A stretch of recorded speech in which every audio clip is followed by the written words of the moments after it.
Hello दोस्तों, आज का दिन मेरे लिए बहुत ही खास है क्योंकि आज मैं निकल रही हूँ पटना से खाटू श्याम जी के दर्शन के लिए।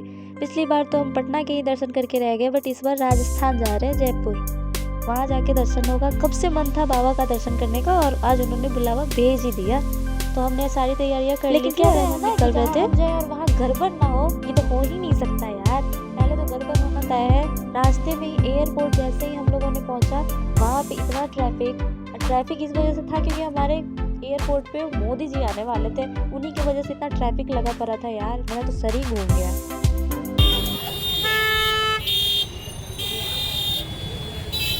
इतना भीड़ देख के तो मैं समझ ही चुकी थी कि आज तो पक्का मैं लेट होने वाली हूँ और हमारी ट्रेन छूटने वाली है, क्योंकि ट्रेन का टाइम बहुत ही सिर्फ आधे घंटे बचे हुए थे। समझ नहीं आ रहा था ये भीड़ कब ख़त्म होगी और कब मोदी जी इधर से जाएंगे कि हम लोग निकले।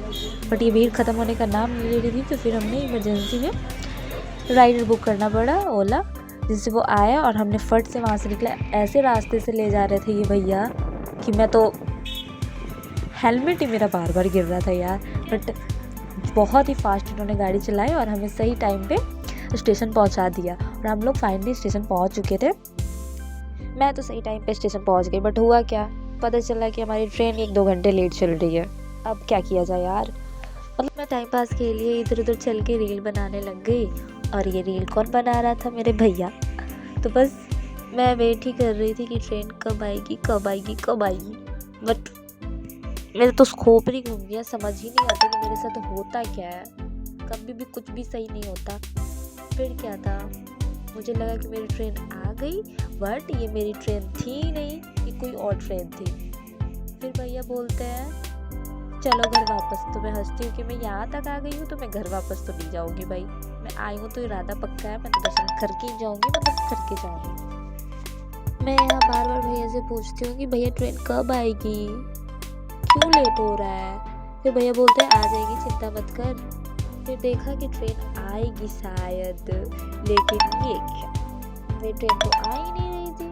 फिर जैसे तैसे मैं रील स्क्रॉल करके देखे जा रही थी, बट कितना मैं रील्स देखूँ यार, टाइम पास ही नहीं हो रहा था। पता नहीं लोग कैसे घंटों घंटों ट्रेन पे टाइम पास कर लेते हैं, उससे तो हुआ ही नहीं जा रहा था।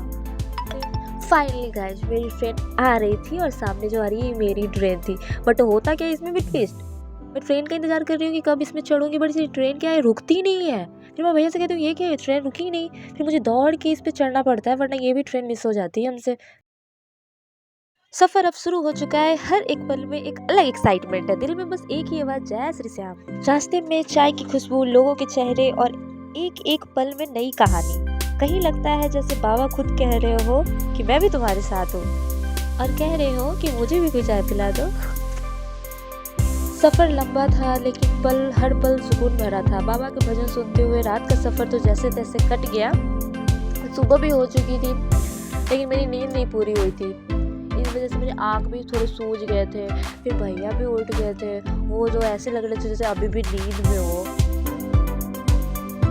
लेकिन पोज देना नहीं भूलेंगे। फिर आते हैं समोसे वाले भैया और समोसा देके जाते हैं। समोसा भी जला हुआ था एक साइड, मुझे कुछ खाने अच्छा नहीं लगा। फिर आता है हमारा दिल्ली जंक्शन, जहाँ मुझे उतरना था। ये तो बस शुरुआत थी दोस्त लोग, असली सुकून तो तब मिलेगा जब बाबा के दर्शन होंगे। तो मिलते हैं पार्ट 2 में, तब तक के लिए आप चैनल को सब्सक्राइब और लाइक करना ना भूलें। खाटू धाम के पवित्र स्थान पे हम लोग मिलेंगे, तब तक के लिए जय श्री श्याम।